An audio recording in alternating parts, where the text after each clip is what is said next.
লিখছেন? জিএসএম এর full form লিখবেন আর হচ্ছে সিডিএম এর ফুল ফর্ম লিখবেন, ঠিক আছে? এটা সরকারি পরীক্ষায় জিজ্ঞেস করে। আপনারা তো পরীক্ষা দিবেন না, সার্টিফিকেট অর্জন করবেন না, এখানে লাগবে।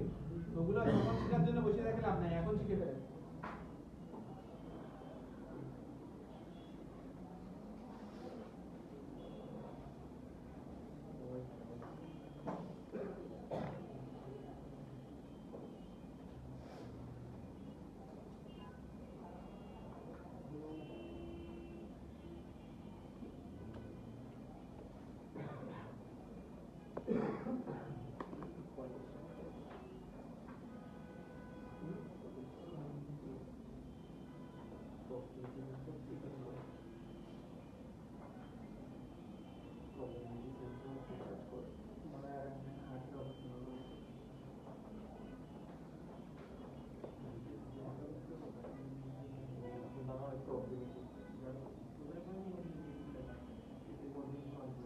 HSPA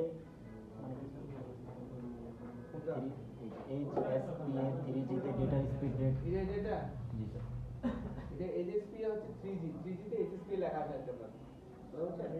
হাই-স্পিড ডাটা ট্রান্সফার করে। আর 2G হচ্ছে 2G থাকে, ই থাকে, এটা 3G এর জন্য বলা হচ্ছে, মানে 3 ওই যে 3G তে লেখা আছে কেন? 3G তে এটা ডাটা ট্রান্সফার করে এত স্পিডে করতে পারে। কত করতে পারে? কত? 42 Mbps। আর হচ্ছে আপনার CDM এ কত করতে পারে? 3.6। এটা Gbps হবে, Mbps। আচ্ছা স্যার, মোবাইল ফোন যে কান্ট্রি লকগুলো হয়ে যায়, এটা কি সিডিএম এর নেটওয়ার্কের জন্য?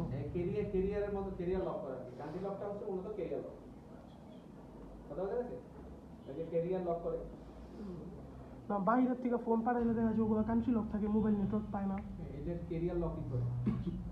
স্যার জিএসএম একই সাথে ডাটা এবং ভয়েস প্রেরণ করে, ডাটা এবং ভয়েস প্রেরণ করে। তার মানে হচ্ছে আপনি যখন ফোনে কথা বলেন তখন চাইলে ডাটা এবং ভয়েস একসাথে, মানে কথাও বলতে পারবেন, সাথে ইন্টারনেটও চালাতে পারবেন জিএসএম এ। এই জন্য এটা থাকলে যেমন সুবিধা তেমন অসুবিধা হচ্ছে, এটাতে হ্যাকিং হওয়ার সম্ভাবনা আছে। স্যার মোবাইলে যখন কল আসে তখন তো নেট বন্ধ হয়ে যায়। নেট বন্ধ হয় না, আপনি চাইলে এতে চালাতে পারেন। ওয়াইফাই থাকলে হয়। সিস্টেম আছে আমারটা হয় ডাইরেক্ট কল দিলে বন্ধ হয়। ডাইরেক্ট কল দিলে বন্ধ হয় না, ফাংশন আছে। আপনি চাইলে কি করতে পারেন? সিস্টেম আছে আপনি ডাটা ভয়েস দুটো জিএসএম এর মধ্যে ব্যবহার করতে পারেন। কথা বোঝা গেছে? কিন্তু সিডিএম এ একসাথে দুটো ব্যবহার করতে পারবেন না। যখন কল করবেন তখন সমস্ত ধরনের ডাটা বন্ধ। তার মানে হচ্ছে এটা হাই সিকিউরিটি। এখানে কি হওয়ার সম্ভাবনা নাই, এখানে হ্যাক হওয়ার সম্ভাবনা নাই। কথা বোঝা গেছে? আর এটা সিকিউরিটি লো। এই হচ্ছে ব্যাপার। বিপরীত হ্যাঁ।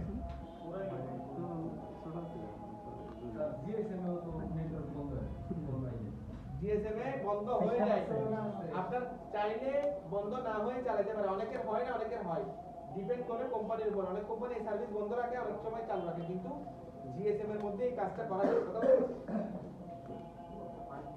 স্যার ওই সাইড হ্যাঁ হ্যাঁ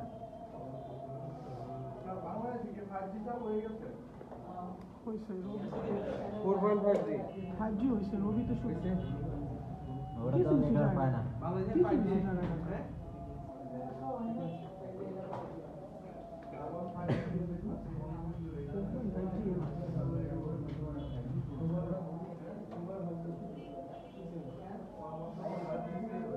আজানে শেষ হোক স্যার, কথা বলে না চুপ থাকেন।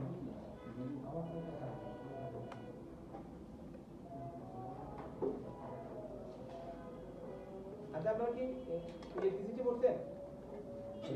জি স্যার এসিডিসি পড়ছেন না? স্যার পড়ছেন না? আচ্ছা, নিচে একটু ওয়েট করেন। ডিসি দিয়ে শর্ট দিতে হবে, এসিডি।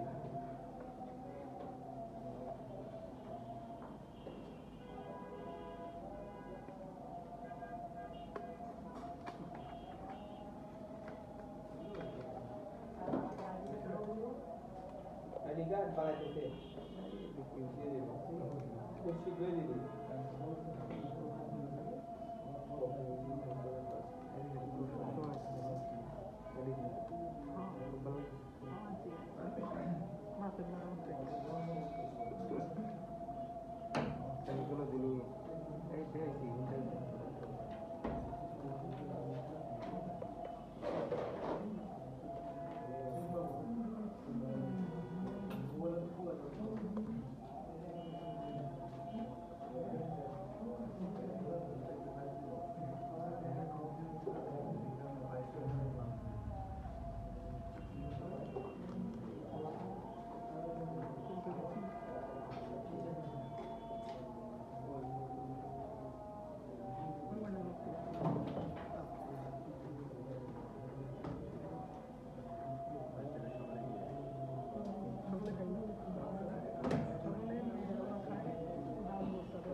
আছে?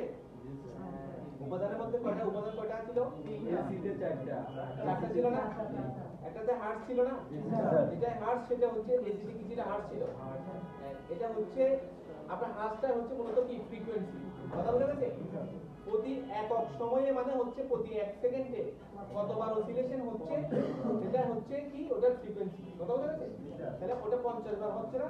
প্রতি 1 সেকেন্ডে কি হচ্ছে? প্রতিবার 1 সেকেন্ডে 50 বার অসিলেশন হচ্ছে, আপ ডাউন করছে। বুঝছেন? এটা হচ্ছে ফ্রিকোয়েন্সি। ফ্রিকোয়েন্সি মানে হচ্ছে কম্পন, অর্থাৎ প্রতি একক সময়ে এখানে যেটা লিখছে একক সময়ে যতগুলো সাইকেল সংঘটিত হয় সেটা হচ্ছে মূলত কি ফ্রিকোয়েন্সি বলে। এর একক হচ্ছে কি? হার্টজ। কথা বুঝেছে? আপনি যখন যদি ফ্রিকোয়েন্সি পরিমাপ করতে যান তখন হার্টজ করতে হবে, পরিমাপ করতে হবে। এবং এগুলো অসিলেশন পরিমাপ, এটা অসিলেশন হয়। অসিলেশন পরিমাপ করতে অসিলোস্কোপ মেশিন লাগে। কথা বুঝছো? কতবার আপনার কম্পন হয়েছে সেটা বোঝা লাগে। কথা বুঝছো? তো এটা নরমালি আমরা কি দিয়ে মাপতে পারি না, নরমাল মিটার দিয়ে অ্যাকুরেট করে আমরা মাপতে পারি। তবে আমাদের মাল্টিমিটারে একটা হার্টজ মাপার অপশন আছে, দেখছেন না? মাল্টিমিটার কি হয়েছে ক্লাস? এটা দেখাই নেই, ও বেসিক চারটা মোড দেখাচ্ছে আপনাদের জন্য। মোবাইলে আমাদের মোবাইল ফোনে মূলত দুই ধরনের ফ্রিকোয়েন্সি ব্যবহার করে। একটা হচ্ছে রেডিও ফ্রিকোয়েন্সি, একটা হচ্ছে ইন্টারমিডিয়েট ফ্রিকোয়েন্সি। এই রেডিও ফ্রিকোয়েন্সির মাধ্যমে শুধুমাত্র মোবাইল ফোন চলে না, রেডিও ফ্রিকোয়েন্সির মাধ্যমে যত ওয়্যারলেস ডিভাইস আছে সবগুলোই চলে। কথা বুঝতে পারছেন? আপনি যখন ব্লুটুথ চালাবেন, আপনি টিভি চালাচ্ছেন, ওয়াইফাই চালাচ্ছেন, যত কিছু চালাচ্ছেন, ওয়্যারলেস যত তারবিহীন যত কিছু চালাচ্ছেন সবগুলো কি দিয়ে চলে? রেডিও ফ্রিকোয়েন্সির মাধ্যমে চলে। কথা বুঝে গেছে? তো ইন্টারমিডিয়েট ফ্রিকোয়েন্সি কি, রেডিও ফ্রিকোয়েন্সি কি সেটা দেখেন। আপনার রেডিও ফ্রিকোয়েন্সি হচ্ছে ইলেক্ট্রোম্যাগনেটিক তরঙ্গের অসিলেশন। চেঞ্জ করেন, রেডিও ফ্রিকোয়েন্সি কি? ইলেক্ট্রোম্যাগনেটিক তরঙ্গের অসিলেশন। এটা রেডিও ফ্রিকোয়েন্সির একটা রেঞ্জ আছে 3 কিলোহার্টজ থেকে আপনার 300 গিগাহার্টজ। কিলোহার্টজ থেকে কত? 300 গিগাহার্টজ। মজার বিষয় হচ্ছে আমরা যে রেডিও ফ্রিকোয়েন্সি ব্যবহার করি 2G 3G 4G 5G ব্যবহার করতেছি, এটার একটা রেঞ্জ আছে, সেই রেঞ্জটা খুবই কম। দেখেন সেই রেঞ্জটা একটু পরে আসতেছে, এটা এখানে রেঞ্জ আমরা দেখাবো। তার আগে ইন্টারমিডিয়েট ফ্রিকোয়েন্সি কি কাজ করে সেটা বলি। ইন্টারমিডিয়েট ফ্রিকোয়েন্সি মূলত সিমের মধ্যবর্তী স্থান থেকে AM এবং FM ব্যান্ডকে কমিয়ে সিমের আপনার নেটওয়ার্ককে বাড়ায়। AM এবং FM ব্যান্ড কোনটা? AM এবং FM ব্যান্ড হচ্ছে এটা বলে দিই AM এবং FM ব্যান্ড হচ্ছে আমরা FM রেডিও শুনি না, AM রেডিও শুনি না, এই যে রেডিও শুনি, রেডিও এটা যে চলতেছে একটা ফ্রিকোয়েন্সির মাধ্যমে, ওই ফ্রিকোয়েন্সিকে কমায় কি করে? ওই ফ্রিকোয়েন্সি কমায় সিমের মধ্যবর্তী স্থান থেকে সিমের যে নেটওয়ার্ক, সিমের নেটওয়ার্ক কোনটা? রবি, গ্রামীণ, বাংলাদেশ যেগুলো চালাচ্ছেন এগুলো যে নেটওয়ার্ক ফ্রেন্স সেখানে নিয়ে যাওয়াটা হচ্ছে ইন্টারমিডিয়েট ফ্রিকোয়েন্সির কাজ। আমাদের মোবাইলে দুই ধরনের ফ্রিকোয়েন্সি ব্যবহার করে, একটা হচ্ছে রেডিও ফ্রিকোয়েন্সি, একটা হচ্ছে ইন্টারমিডিয়েট ফ্রিকোয়েন্সি। তাহলে এখন আসেন রেঞ্জ বলছি আমরা, রেডিও ফ্রিকোয়েন্সির রেঞ্জ হচ্ছে 3 কিলোহার্টজ থেকে 300 গিগাহার্টজ। মজার বিষয় হচ্ছে আমরা ব্যবহার করি কত জানেন? আমরা 2G তে ব্যবহার করি। এখানে 2G এর একটা ইয়ে আছে, স্টার্ট আছে, আপনারা দেখেন। আমরা যে জিপি চালাই, জিপি ইন্টারনেট চালাই, এই জিপির জন্য 900 থেকে 1800 মেগাহার্টজ, ওখানে বলছি 300 গিগাহার্টজ বলছি, 300 গিগাহার্টজ বলছিলাম না? এখানে ভালো করে দেখুন, 3 কিলোহার্টজ থেকে 300 গিগাহার্টজ, এগুলোর মধ্যে রেডিও ফ্রিকোয়েন্সি চলে, আর ইন্টারমিডিয়েট ফ্রিকোয়েন্সি এগুলো নিচের মধ্যে চলে। কথা বলা গেছে? আপনার এই যে জিপি চলার জন্য 2G তে নেটওয়ার্ক চালালে আপনি খরচ করেন 900 থেকে 1800 মেগাহার্টজ, তার মানে হচ্ছে 0.9 থেকে 1.8 গিগাহার্টজ। এমবিজিবি তে বুঝেন না? এমবিজিবি বুঝেন নাকি বুঝেন না? এমবিজিবি কেবি, ধরুন আপনার মোবাইলে 900 এমবি আছে, তাহলে কত জিবি আছে? আপনার মোবাইলে হয় নাই 10,000 হইলে তো 10 জিবি। আপনার মোবাইলে 900 এমবি আছে, তার মানে কত জিবি আছে? 0.99 বুঝছেন? আমার কথা প্রশ্ন বুঝেন না মনে হয়। আপনার মোবাইলে মনে করেন 600 এমবি আছে, তাহলে কত জিবি আছে? 0.6 জিবি আছে। তাহলে এখানে 900 মেগাহার্টজ আছে, তাহলে কত গিগাহার্টজ আছে? 900 মেগাহার্টজ আছে, একই হিসাব। আপনি এমবিজিবি যেভাবে হিসাব করেন সেম হিসাব। 1000 মেগাহার্টজে 1 গিগাহার্টজ। কথা বুঝা গেছে? তার মানে হচ্ছে 900 মেগাহার্টজ থাকলে কত গিগাহার্টজ আছে? 0.9 গিগাহার্টজ। কথা বুঝা গেছে? ওই এমবির হিসাব এখানে হিসাব একই, সেম হিসাব। কথা বুঝতে পারছেন? তাহলে আমরা ব্যবহার করি জিপি তে 2G তে ব্যবহার করতেছি আমরা হচ্ছে আপনার 0.9 গিগাহার্টজ থেকে 1.8 গিগাহার্টজ। আবার 3G তে ব্যবহার করতেছি 2.1 গিগাহার্টজ থেকে 2.4 গিগাহার্টজ। আর 4G তে 2.4 থেকে 2.6 গিগাহার্টজ। আর 5G তে কত 2.6 থেকে 3.5 গিগাহার্টজ। 3.5 গিগাহার্টজ। তো এই যে 3.5 হচ্ছে হাইয়েস্ট গিগাহার্টজ। 5G স্পিড এখনো বাংলাদেশে আসে নাই। 5G তেও যদি আপনি রেডিও ফ্রিকোয়েন্সি চালান তখন কততে চলতেছে 3.5 গিগাহার্টজ। আর আমাদের রেঞ্জ কত 300 গিগাহার্টজ। তাহলে কত গুণ কম চালাই আমরা বলেন? যদি এই 300 গিগাহার্টজ চলে তখন আমাদের স্পিড কেমন হবে বলেন? ওই 300 গিগাহার্টজ আমাদের মোবাইলে চালানো হয় না। যত ফ্রিকোয়েন্সি বেশি ব্যবহার করবেন, হাই ফ্রিকোয়েন্সি ব্যবহার করবেন, সেখানে মানুষের বহু ধরনের প্রবলেম আসবে। বহু ধরনের প্রবলেম মানে ধরো ফ্রিকোয়েন্সি যত হাই ফ্রিকোয়েন্সি ব্যবহার করা হবে তখন মানুষের মনে করেন আপনার কানে কম শুনবে, বিভিন্ন ধরনের রোগ হবে, বিভিন্ন ধরনের সমস্যা হবে, প্রবলেম হবে। এজন্য এই হাই ফ্রিকোয়েন্সি গুলো আমরা ব্যবহার করি না। তাহলে হাই ফ্রিকোয়েন্সি বোঝানো হলো এই যে নাসাতে আপনার কাজ করে না, ওরা ডাটা আদান প্রদান করার জন্য এগুলো ব্যবহার করে। কথা বুঝতে পারছেন? বাকিগুলো ওখানে ব্যবহার করে। মোবাইল যদি কখনো 6Gও আসে তাইলেও মনে করবেন আপনার কত ব্যবহার করবে 5 গিগাহার্টজে যাবে হাইস্ট, 5 গিগাহার্টজে যাবে। মানে আমাদের রেঞ্জ কিন্তু অনেক বড়। আমরা ব্যবহার করতেছি না, সবকিছু হিসাব নিকাশ করে ব্যবহার করতে হবে। কারণ মোবাইলটা আপনি সবসময় সাথে রাখেন। এই ফ্রিকোয়েন্সির কারণে আপনার বিভিন্ন ধরনের রোগ হতে পারে, আপনার কিডনি ড্যামেজ হয়ে যেতে পারে, বিভিন্ন কারণে সমস্যা হতে পারে। কথা বলতে এজন্য হাই ফ্রিকোয়েন্সি কি করা যায় না, আমরা ব্যবহার করতে পারি না। কথা বুঝতে পারছেন? আপনি যেটা 5G ব্যবহার করতেছেন ওই 5G হচ্ছে মাত্র 3.5 গিগাহার্টজ হাইয়েস্ট স্পিড। 5G ফুল স্পিডে যদি চলে সেটা হচ্ছে 3.5 গিগাহার্টজ। বুঝতে পারছেন? তাহলে এই আপনার সিমের বিভিন্ন যে অপারেটরগুলো ব্যবহার করে ডিফারেন্ট জেনারেশন, যেগুলো 2G 3G 5G 4G, এগুলো হচ্ছে মূলত এক একটা generation. 2G second generation, 3G হচ্ছে third generation, 4G fourth generation, 5G হচ্ছে ফিফথ জেনারেশন। আর যদি 6G আসে তখন 6th জেনারেশন হবে। যদি 5G এখনো আসে না, আমাদের আসে আর 5G তো আইফোনে দেখা যায় মানে নেটওয়ার্কটা আমরা নেটওয়ার্কটা দিতে কি মানে শোইতেছে যে 5G আর কি সেট হতো 5G কিন্তু নেটওয়ার্ক 5G আমাদের এখানে আসছে কি না, চালু হচ্ছে কিনা? শুধু স্যার রবি সিম চালু করছে কিছু কিছু জায়গায় ঢাকা। হ্যাঁ কোনটা? রবি এমনি 4.5G দিয়ে 5G হচ্ছে দেখা, আমি শিওর জানি না হয়তো 5G আসছে কিনা, এখন চালু হচ্ছে কিনা, কিন্তু এটা ছিল না। কথা বলেন চলতেছে এখন, চলতে তো ভালো, স্পিড ভালো পান। মানে 5G উঠলে যখন স্পিড ভালো পান, 5G 5G উঠলে স্পিড ভালো পান, 5G উঠলে স্পিড ভালো পান। মানে 5G মানে স্পিড এটা খালি লেখা শুনে তো ভালো পাওয়া যায়। তাহলে চলতেছে সার্ভিস চালু করছে। আর পরীক্ষামূলক চালু করারও কথা বলে না, পরীক্ষামূলক চালু করছে কিনা আমি শিওর না, আমি ওই খবর রাখি না। এখন দেখেন আপনার জেনারেশনের মধ্যে আসলে মূলত কি কি ডিফারেন্স থাকে। এই যে 2G এর সাথে 3G, 3G এর সাথে 4G, 4G এর সাথে 5G, এই যে জেনারেশন চেঞ্জ হচ্ছে, এই জেনারেশনের সাথে কি কি আপনার ডিফারেন্স থাকে? ব্যান্ডউইথ ডিফারেন্স থাকে। ব্যান্ডউইথ, এখানে ব্যান্ডউইথ কত ডিফারেন্স থাকে? ওর ব্যান্ডউইথ কত? একটা ব্যান্ডউইথ হচ্ছে 900 থেকে আপনার 1800, আরেকটা ব্যান্ডউইথ হচ্ছে 2100 থেকে 2400। তাহলে জেনারেশন চেঞ্জ হলে কি হচ্ছে? ব্যান্ডউইথও আমরা চেঞ্জ হয়ে যাচ্ছে। আর্কিটেকচার, ওদের স্থাপত্য ডিফারেন্স থাকে। এদের যে স্থাপত্য আছে সেগুলো কি থাকে? বেশ কম থাকে। 2G মেশিন পত্র আর 4G মেশিন পত্র এক না। কথা বলা যাচ্ছে? ক্যাপাসিটিও ডিফারেন্স, মানে ওর ক্যাপাসিটি আর এর ক্যাপাসিটি কি ডিফারেন্স আছে। জেনারেশন চেঞ্জ হলে ক্যাপাসিটি চেঞ্জ হয়। তারপরে স্পিড, এই যে আমি স্পিডের কথা জিজ্ঞেস করছি না একটু আগে, যে 5G স্পিড বেশি পান কিনা। তো 5G 4G যে জেনারেশন চেঞ্জ হলে কি হবে? আপনার স্পিডও বেশ কম হবে। কথা বলা যাচ্ছে? তো এগুলো ডিফারেন্স কি সেগুলো একটু খাতায় নোট করে দেন। আপনার জেনারেশন চেঞ্জ হলে আর 2G 3G, 2G দিয়ে আপনি লিখে রাখেন পাশে সেকেন্ড জেনারেশন, 3G দিয়ে লিখে রাখেন থার্ড জেনারেশন, এটা লিখে রাখেন, অনেকে মনে থাকে না। কথা বলা যাচ্ছে? 4G দিয়ে লেখেন 4th জেনারেশন, 5G দিয়ে লেখেন 5th জেনারেশন।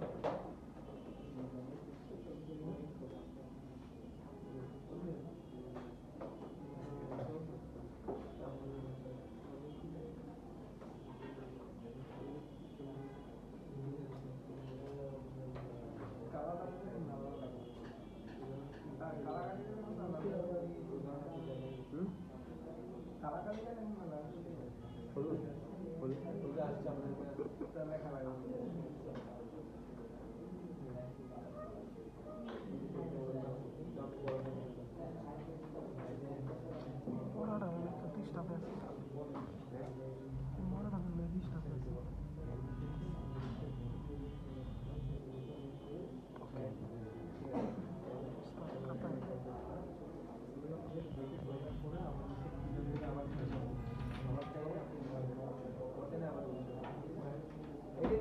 বলা হচ্ছে এগুলো কিন্তু আপনাদেরকে আবার জিজ্ঞেস করা হবে, কথা বুঝছেন?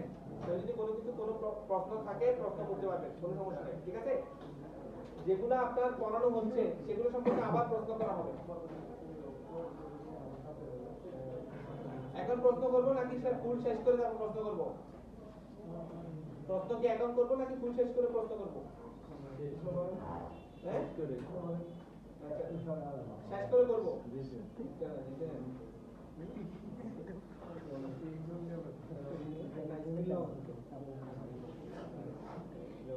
এই রোমিং আছে, রোমিংটা খুবই ইম্পর্টেন্ট। রোমিংটা শুনেন, এখানে ইন্টারন্যাশনাল লোকাল কেমনে কাজ করে সেগুলো সহ শুনবেন, ঠিক আছে?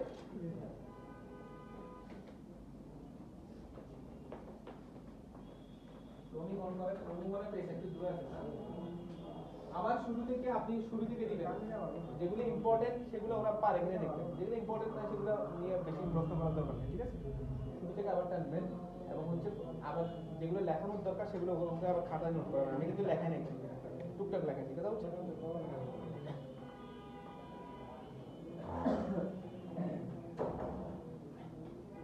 রোমিং আসলে কি? এক অপারেটর থেকে অন্য অপারেটরের নেটওয়ার্কে এক অপারেটর থেকে বাইরের কান্ট্রিতে ইউজ করা হয়। মানে আপনি সিম ইউজ করেন, রবি সিম। এখন আপনি ফোন দিছে গ্রামীণে না, আপনি পার অঞ্চলে গেলেন, পারে ঘুরতে গেলেন, ওইখানে আপনার রবি সিমে নেটওয়ার্ক নেই। এখন দেখতেছেন যে আমার জন্য গ্রামীণ ইউজ করে, গ্রামীণে নেটওয়ার্ক আছে। এখন আপনি ওইখান থেকে করতে পারবেন, রোমিং নিতে পারবেন। ওই যে গ্রামীণের যে নেটওয়ার্কটা ওটা আপনি নিতে পারবেন। এই নেওয়ার প্রক্রিয়াকে রোমিং করে। তো এটা ব্ল্যাকিং, এটা এনএসডিতে আসে 100%। এইটা দেখবেন যে এক অপারেটর থেকে অন্য অপারেটর নেটওয়ার্ক সুবিধা নিবে কিভাবে এটা অ্যাপস আছে না আপনাদের পার্সোনাল, যেমন রবি করলে রবি আছে, এয়ারটেল করলে এয়ারটেল আছে, গ্রামীণ জিপি আছে, ওইখান থেকেই নেওয়া যায়। ওখানে আছে সফটওয়্যার সিস্টেম আছে, আপনি সরাসরি কাস্টমার কেয়ারে যেতে পারবেন, ওখানে বললে হবে আমার লাগবে। আর রোমিং দুই প্রকার, একটা লোকাল রোমিং, একটা international roaming. International to satellite দিয়ে রাইট? না, ইন্টারন্যাশনাল হলো আপনি একটা বাইরে জব পাইলেন, আপনি একটা সিমের সময় অনেকদিন ধরে এখন জব পাইলেন বাইরে, আমি বাইরে যাবেন, কিন্তু আপনার তো সিমটা অনেক পুরানা, এখন আপনি চাইতেছেন আপনার ওই পুরাতন সিমটা ইউজ করতে। এখন বাইরের দেশে গেলে তো আপনি পুরাতনটা ইউজ করে নেট পাবেন, তো আপনি করতে পারেন কি ওইখানে যোগাযোগ করে ওই নেটওয়ার্কের সুবিধাটা আপনার সিমে নিতে পারবেন, অন্য সিম না কিনে আপনার সিমে নিতে পারবেন। মানে ওদের টাওয়ারে চলবে।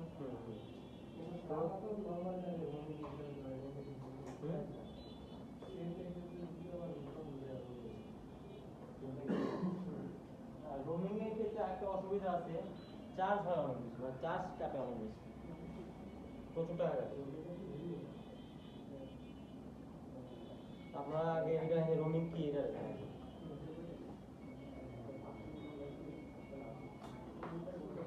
অপারেটর হলো সিম কোম্পানি।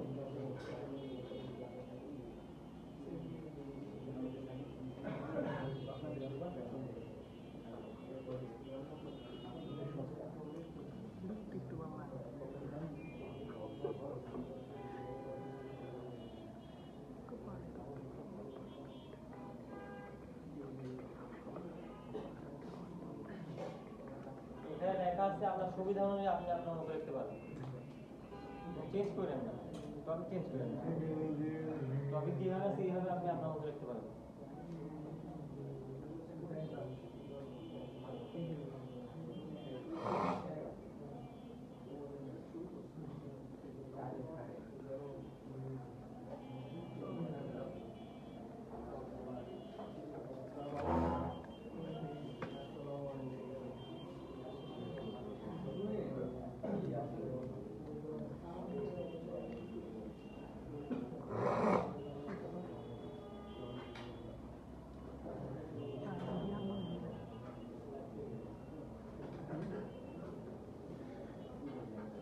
আসসালামু আলাইকুম স্যার। ভালো আছেন স্যার?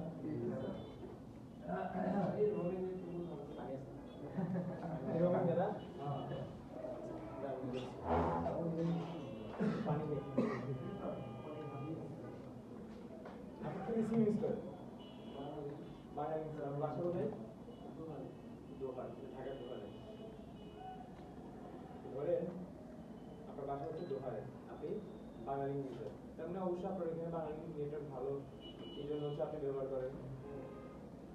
এখন জীবনের টান বা তাগিদে আপনি কি করছেন, ঢাকায় আসছেন, ট্রেনিং সেন্টারে আসছেন, ট্রেনিং নিচ্ছেন। এখানে আপনাকে থাকতে হবে, ঠিক আছে?